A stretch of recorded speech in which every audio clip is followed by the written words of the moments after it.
অনূর্ধ্ব-19 Asia কাপে ভারত পাকিস্তান তারা নিজ নিজ খেলায় নিজেরা জয় তুলে নিয়েছে। পাকিস্তান জয় পেয়েছে, ভারতও জয় পেয়েছে। আজকে দ্বিতীয় দিন শনিবার বেলা 11টায় বাংলাদেশের লক্ষ্য হচ্ছে আফগানিস্তান।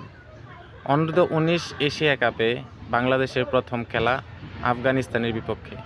প্রথম ম্যাচে বাংলাদেশ কি আফগানিস্তানকে হারিয়ে এই টুর্নামেন্টটা শুরু করতে পারবে?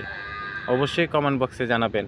আর বাংলাদেশ অনূর্ধ্ব-19 এই এশিয়া কাপ অনূর্ধ্ব-19 এশিয়া কাপ যদি এই টুর্নামেন্টটা যদি জিততে পারে, তাহলে জয়ের হ্যাটট্রিক করবে, এশিয়া কাপ জয়ের হ্যাটট্রিক করবে।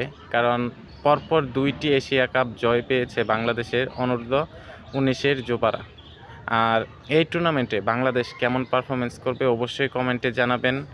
আর আজকের ম্যাচে বাংলাদেশ কি আফগানিস্তানকে হারাতে পারবে অবশ্যই কমেন্ট বক্সে জানিয়ে দেবেন। আর অনূর্ধ্ব-19 খেলা দেখতে অবশ্যই চোখ রাখুন টিভির পর্দায়, মোবাইল স্ক্রিনে।